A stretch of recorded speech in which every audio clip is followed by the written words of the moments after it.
Welcome to some very famous people you've never really heard of. Bite-sized biography of the famous, the infamous, and the quirky in less than an hour. My name is Philip D. Gibbons, and there is more information about me, this podcast, and a bibliography at someveryfamouspeople.com. There are also photographs of many of the individuals mentioned in this podcast.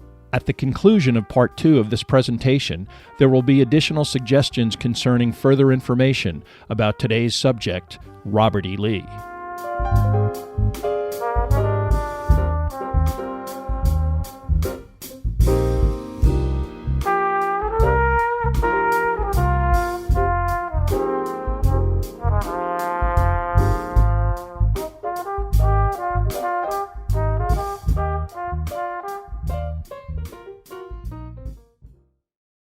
Now let's continue with Part 2 of our story about Robert E. Lee.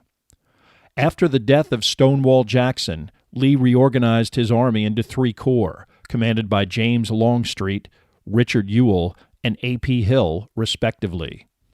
He then set out to march through western Virginia and the Shenandoah Valley, his intention to invade central Pennsylvania with the ultimate goal the capture of the state capital, Harrisburg, and a decisive victory over the Army of the Potomac when it inevitably attempted to stop him.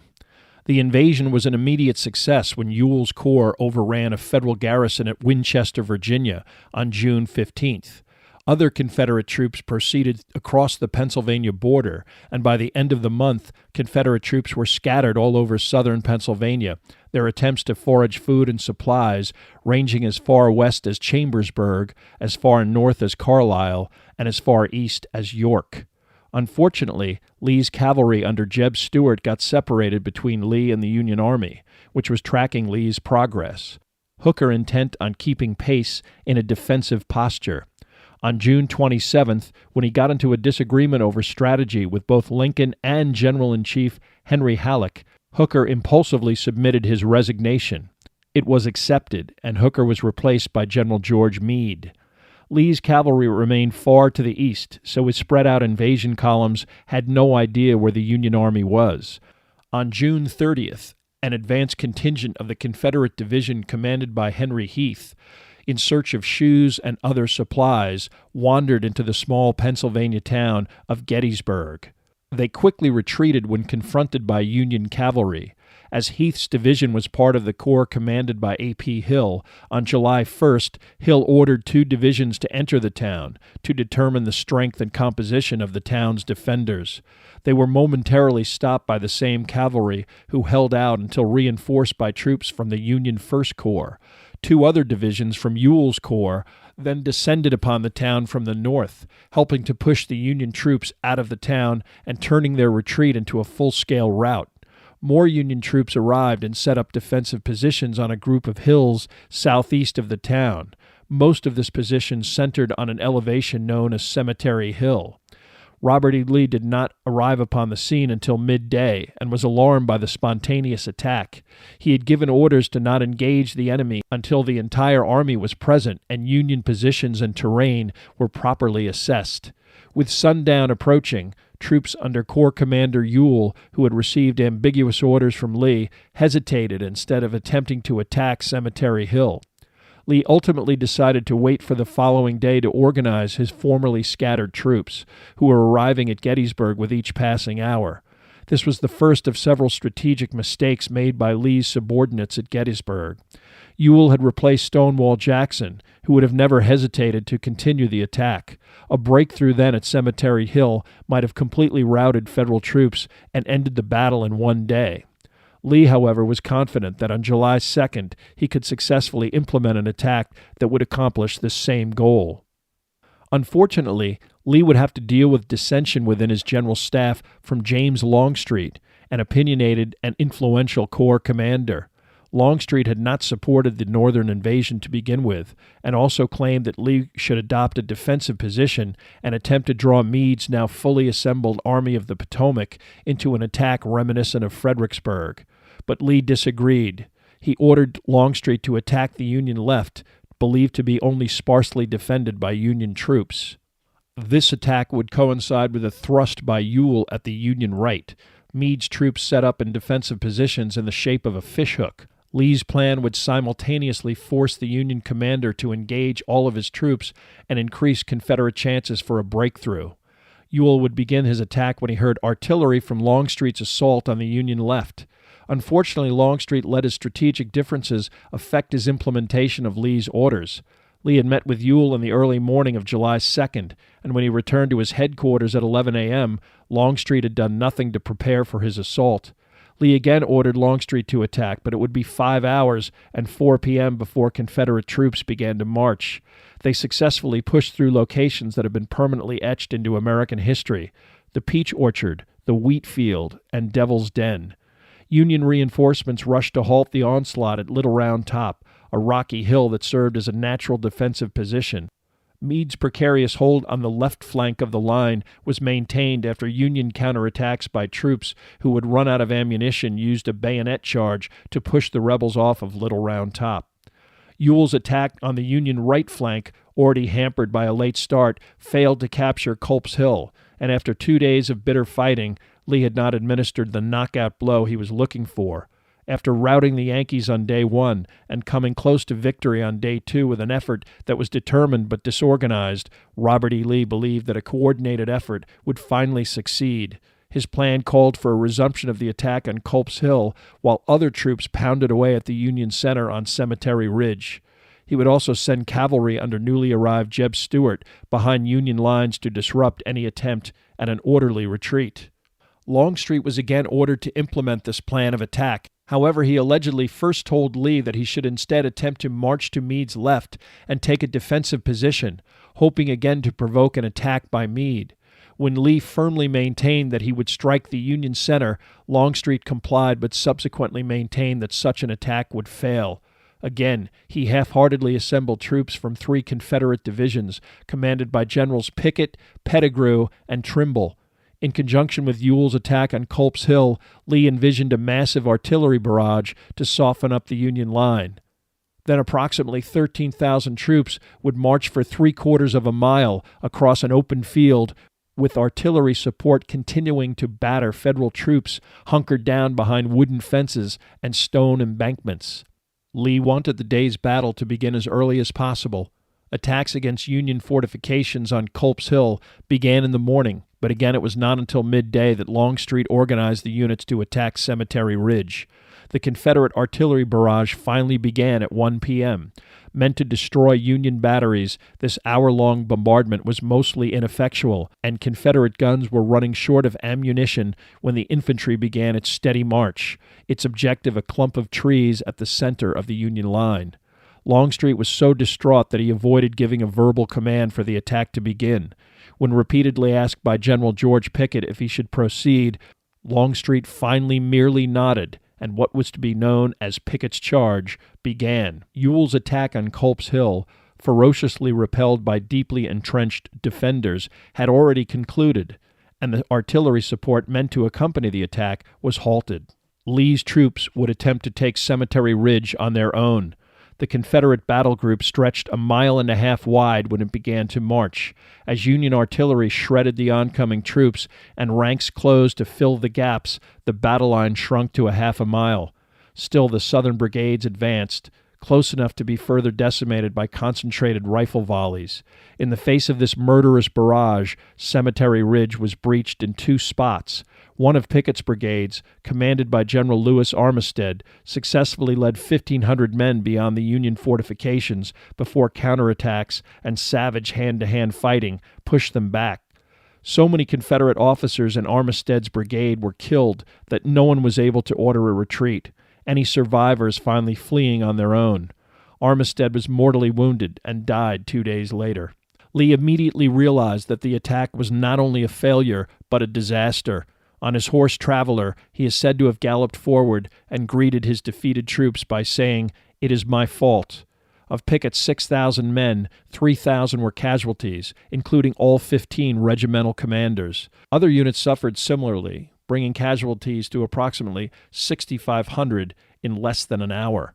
Lee quickly became concerned that Meade might follow with a counterattack, but when he ordered General Pickett to prepare his division for such an eventuality, Pickett is said to have replied, "General Lee, I have no division." Meade was not interested in following up his successful repulse of Lee's attack. Overnight, a terrible storm brought torrential rain to southern Pennsylvania, and Lee began the arduous process of retreating across the Potomac and back into Virginia. Ambulance wagons conveying thousands of Confederate wounded, too seriously injured to walk, their moans of pain amid the pouring rain further undermined morale. During this laborious process, Lee was forced to grapple with the horrendous cost of the Battle of Gettysburg: 4,700 killed, more than 12,000 wounded, and 6,000 captured. Meade's pursuit of Lee back into Virginia was sluggish and unsuccessful, but the Army of Northern Virginia was depleted by an additional 5,000 men, most of them captured in skirmishes during the retreat. The Union Army suffered over 23,000 casualties as well, bringing the total casualty count of the Gettysburg campaign to over 50,000 men. Lee's disappointment in his defeat at Gettysburg was so profound that he submitted his resignation to Jefferson Davis. Lee indicated that he was to blame for the loss at Gettysburg, and he questioned whether he could continue to meet the physical demands of military command.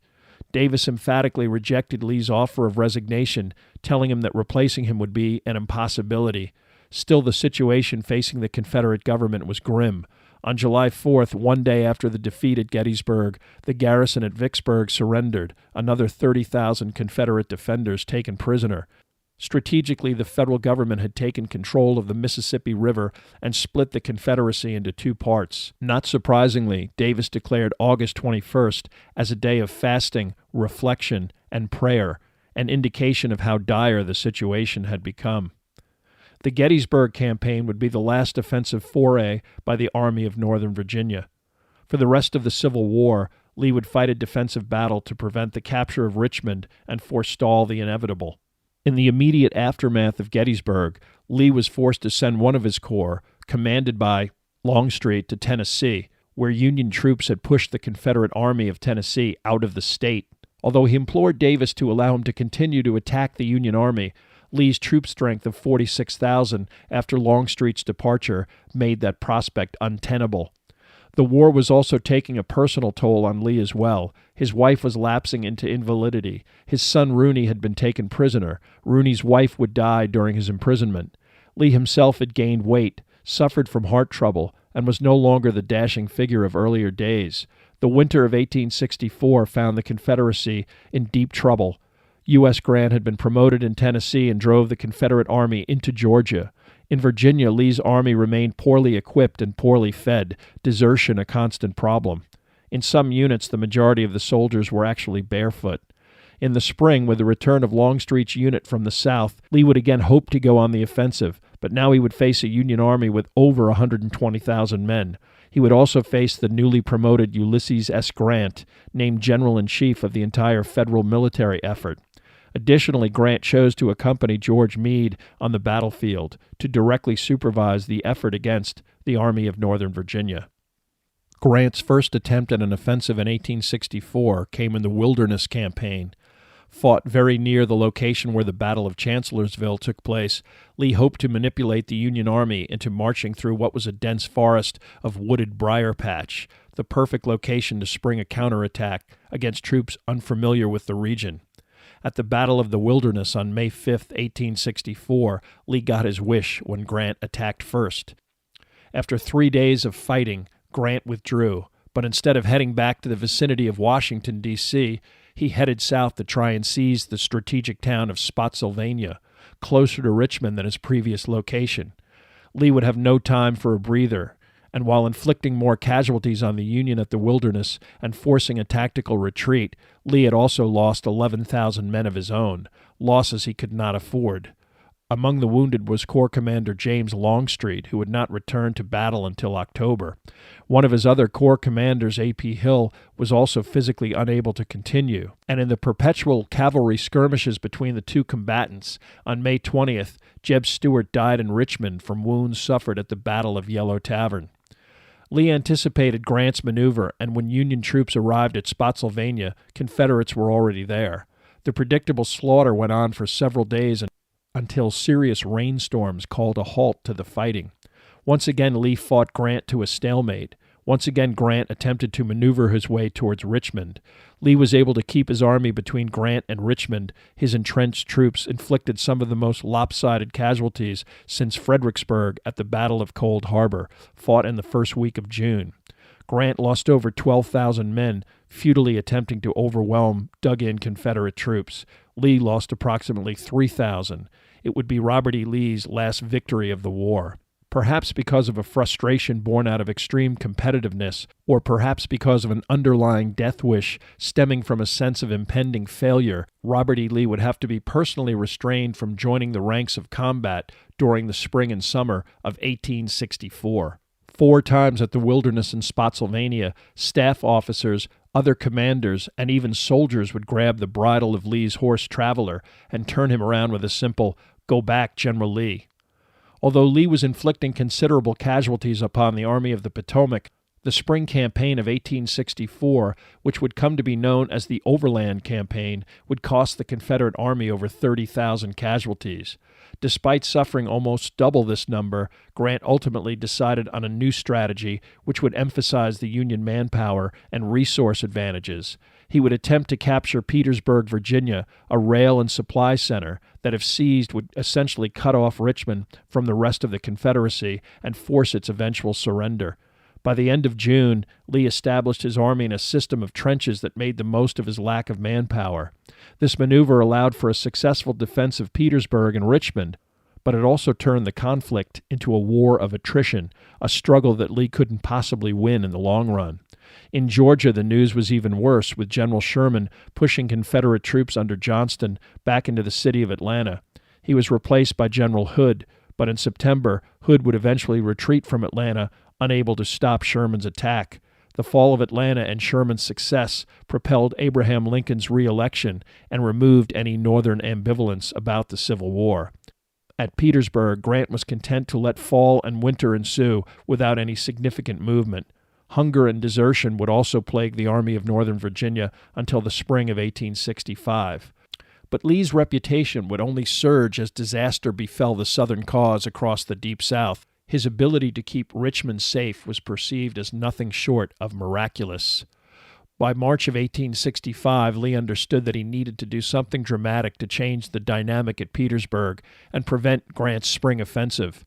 A Confederate surprise attack upon Union lines at Fort Stedman was ultimately unsuccessful. This failure would stretch Lee's army to the breaking point, and Grant capitalized in early April, finally piercing Confederate lines and forcing a retreat of what was left of the Army of Northern Virginia.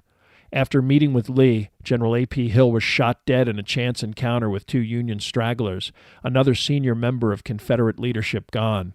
Both Petersburg and Richmond fell on April 3rd, the Confederate government fleeing west to the town of Danville, Virginia. At most, Lee had approximately 30,000 troops remaining. His only hope now, a nebulous plan to try and make his way south to unite with what was left of Joseph Johnston's Army of Tennessee. But his army was now completely without supplies, and any willing soldiers would be slowed by pack animals too exhausted to move. Lee needed speed and flexibility to escape from the Union Army before he was surrounded. By April 6th, after several disastrous encounters with Union cavalry, 8,000 more Confederate troops were killed or captured, among them Lee's son Custis. On April 7th, a courier from Grant under flag of truce delivered a courteous demand for Lee's surrender, citing the pointlessness of continuing the fight. Lee refused, but responded by asking for Grant's terms. When Grant's response was not specific, and not understanding exactly what force was both behind and in front of the remnants of his army, Lee ordered a final attack upon the Union troops blocking his way. The Confederate assault against Union cavalry was initially successful until it ran into 2 Union corps that counterattacked and bottled up Lee at the small town of Appomattox Courthouse. When informed of the size of the force opposing him, Lee knew that he had only one option left. To Longstreet he commented, "There is nothing left me but to go see General Grant, and I would rather die 1,000 deaths." Lee also refused to countenance those who wished to scatter the army and continue a guerrilla-style conflict, knowing that this would merely lead to anarchy and federal retribution. Although Grant made Lee grovel for a ceasefire, eventually it was agreed that the two generals would meet to discuss the terms of surrender at the McLean home in the village of Appomattox Courthouse. In an historical oddity, this site was owned by Wilmer McLean, a merchant who previously lived in the house used by General Beauregard as his headquarters at the First Battle of Bull Run in Manassas, Virginia. One of the initial artillery rounds of the Civil War landed in McLean's kitchen. After the Second Battle of Bull Run, McLean thought it safer for his family to relocate to a remote part of central Virginia. Now the final act of the American Civil War would take place in his living room. Lee arrived first. He was dressed in the finest uniform he owned, complete with a crimson sash, white gloves, and a rarely worn ceremonial sword. Grant arrived a few minutes later, perhaps deliberately still dressed in his filthy and mud-splattered field uniform. The two senior officers exchanged banter about the Mexican War before Lee changed the subject to the matter at hand, Grant admitting later that he was not sure how to formally ask for Lee's surrender. Grant offered generous terms, paroling officers and enlisted men, and asking only that equipment be surrendered. Grant also verbally agreed to Lee's request that Confederate soldiers be able to keep their horses and mules, which would be critical once they returned to their mostly rural homes, their sidearms, and he even provided 25,000 rations to Lee's soldiers. Many had not eaten since Petersburg. As Lee walked out of the house and mounted his horse, U.S. Grant took off his hat as a sign of respect, and Lee responded by tipping his own. Although Joseph Johnston would not capitulate until April 26th, Lee's surrender all but ended the Civil War. When Lee met with what was left of the Army of Northern Virginia, many clamored to speak to and touch the figure they still held in awe. Lee made some brief and forgettable remarks and then quietly retreated to be by himself, typically quiet and pensive, his staff recognizing that he was in no mood for interaction. Lee had reason to be depressed. His wife was an invalid. His own health was greatly compromised. A daughter, daughter-in-law, and 2 grandchildren were dead. His home in Arlington was now federal property and already a burial place for Union soldiers. His personal fortune was gone. Many comrades, including Thomas J. Jackson, Jeb Stuart, Louis Armistead, William Barksdale, A.P. Hill, and countless others had been killed. But to Lee, probably most troubling of all, was that he knew his 40-year military career was over, and that it had ended in complete and ignominious defeat. Lee remained in the vicinity of Appomattox until most of his army had dispersed, and on April 12th, he made his way to Richmond and the family home. Robert E. Lee was so famous at this point that doorkeepers had to be placed at his residence to keep the throngs of potential visitors away. Lee took to getting his exercise at night, his walks less likely to be interrupted by well-wishers that included occupying Union soldiers. A naturally shy person who did not enjoy this form of attention, Lee did submit to being photographed by Matthew Brady, who took the iconic picture of the general, hat in hand, wearing the uniform he surrendered in, standing on the back porch of his Richmond home. The assassination of Abraham Lincoln altered the initially forgiving attitude of the victorious North. The murder of President Lincoln was perceived as an act of blind vengeance that required that former powerful Confederates should be held responsible. To that end, a grand jury indicted Robert E. Lee for treason in early June, an alarming development that Lee personally protested to Ulysses Grant. Lee claimed that his and his soldiers' paroles insulated them from such prosecution, and Grant agreed, not wanting to be perceived as reneging on a promise, and the Union commander told President Johnson that he would resign if such prosecutions were carried out. Andrew Johnson ordered the indictments dropped. Lee was not comfortable in Richmond, and by the summer of 1865 he had left for various residences of affluent friends who put him up. General Lee not even sure as to what he would do with the rest of his life. He was 58 years old, but other than the military, he had no other occupation. He must have considered it fortunate when the rector of Washington College in Lexington, Virginia, offered him the presidency of the school. Besides a salary which included a percentage of tuition, Lee was promised a residence. In exchange, he would administer the college and be asked to teach a course in philosophy. Robert E. Lee accepted the position. Fittingly, after a 4-day journey, Lee arrived on his horse Traveler, an animal almost as famous as he was. He typically ignored the school trustees' plans to install him with great fanfare. Instead, Lee opted for a brief prayer, an official welcome, and a walk to his office. His main function was recruiting new students and raising funds for the small school, which was financially challenged and relatively unknown. Robert E. Lee quickly became a fixture around Lexington. He moved his wife and family into the president's house and began the process of transforming Washington College into a modern university. Lee could not avoid controversy surrounding post-war Reconstruction and publicly maintained an attitude of reconciliation towards the federal government. In his case, his slaves were already freed by Lee according to the 1862 deadline set forth in his father-in-law's will.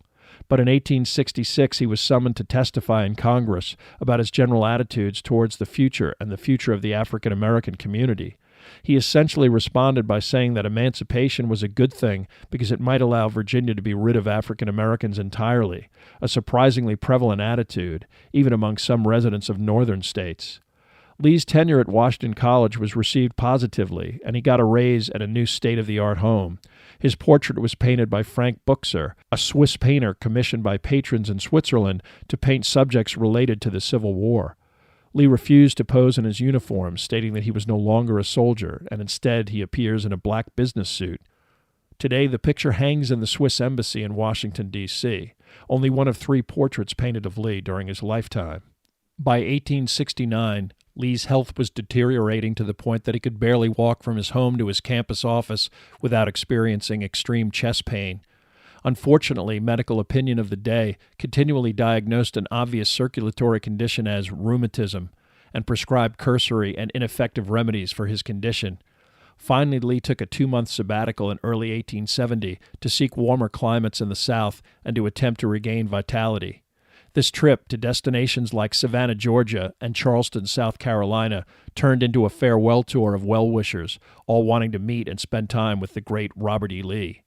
Lee returned to Lexington in late May, feeling no better than when he left. He spent the summer taking various cures in the region to no avail.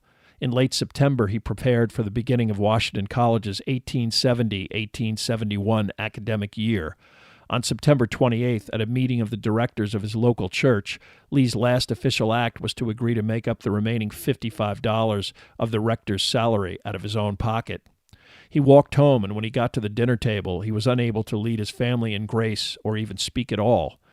They sat him down and called a doctor, Lee clearly afflicted by some traumatic event, which turned out to be a massive stroke. Robert E. Lee lingered for 2 weeks, lying quietly in a bed in the main room of his home, surrounded by family. He died quietly on October 12, 1870, aged 63. His glorification began immediately with a name change of Washington College to Washington and Lee University, Lee having initiated both law and business schools as part of the school's curriculum.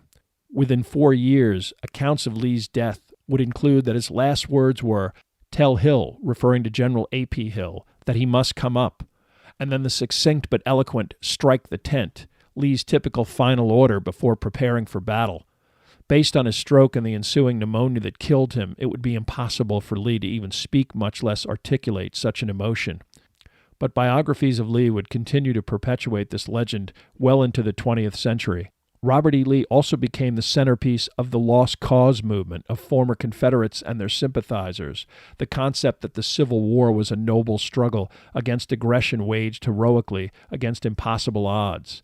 The conflict over slavery was typically ignored by this movement's adherents. Because Lee himself was careful to urge reconciliation after the Civil War, and his comments about slavery and race were ambiguous, he was the perfect symbol for such an ideology. Lee's reputation only improved in the 20th century, his dedication and military skill endearing him to Americans outside of the Deep South. His son Custis was named to succeed him at Washington and Lee University, a post he held until 1897. Custis also successfully sued the federal government to regain Arlington House, but after winning the case, he sold the home and substantial property back to the U.S. for $150,000. By then, Robert E. Lee's wife was also deceased, and the property was already serving as the military cemetery that would endure as Arlington National Cemetery. In 1955, the house would be declared as a national monument and memorial to Robert E. Lee. Throughout the 20th century, numerous schools, roads, and statues would be dedicated to Lee, this sentiment reaching a crescendo in 1975. When Andrew Johnson issued a pardon in 1865 to Confederate soldiers, he made exceptions for various participants in the rebellion, and these exceptions included Robert E. Lee. Although Lee applied for both a pardon and citizenship, these rights were not officially restored until an act of Congress signed by President Gerald Ford on August 5, 1975. At the White House signing ceremony, Ford stated, "General Lee's character has been an example to succeeding generations, making the restoration of his citizenship an event in which every American can take pride." As late as the 1970s, counterculture icons like Joan Baez memorialized Robert E. Lee in songs like "The Night They Drove Old Dixie Down." Unfortunately for Robert E. Lee, his legacy and his glorification began to coincide with the other aims of those sympathetic to the Lost Cause movement, namely rejection of Reconstruction, implementation of racial segregation, and the subsequent Jim Crow practices that prevailed in the Deep South. Many of the monuments erected in cities like New Orleans and Richmond were meant as symbols glorifying racial segregation and racism as much as they were dedicated to Lee himself. Lee did not live long enough to observe the post-war reality of race relations in America, especially in the southern United States, but based on the attitudes that both he and his wife expressed during their lifetime, he would not have found them problematic. Lee's participation in the Confederate Rebellion was rationalized for many years as a matter of family, honor, and property rights. A truly ambitious individual would have realized that victory at the head of the Union Army would have guaranteed a prominent political future, as it did for U.S. Grant. Lee's refusal to accept this position has formerly been interpreted as a sign of his integrity. But the Civil War has inevitably become focused on the institution of slavery and its barbarity, and this discussion's fallout has precipitated a 180-degree reversal of prevailing public opinion concerning General Lee. Any historical figure, examined out of context and without complexity, can always become the subject of hostility and derision. Consider the statement by one of America's most beloved and respected historical icons. At the height of the American controversy over slavery in 1858, during his famous debate with Senator Stephen Douglas, Abraham Lincoln explained, "I am not, nor ever have been, in favor of bringing about in any way the social and political equality of the white and black races. I am, nor ever have been, in favor of making voters or jurors of Negroes, nor of qualifying them to hold office, nor to intermarry with white people. And I will say in addition to this that there is a physical difference between the white and black races, which I believe will forever forbid the two races from living together on terms of social and political equality. And inasmuch as they cannot so live, while they do remain together, there must be a position of superior and inferior, and I, as much as any other man, am in favor of having the superior position assigned to the white race." Robert E. Lee will always remain a complex and fascinating figure of historical prominence. Hopefully, the pendulum which initially swung too far in favor of insensitive adulation will eventually swing back from the current strident and out-of-context vilification to a more sensible middle ground.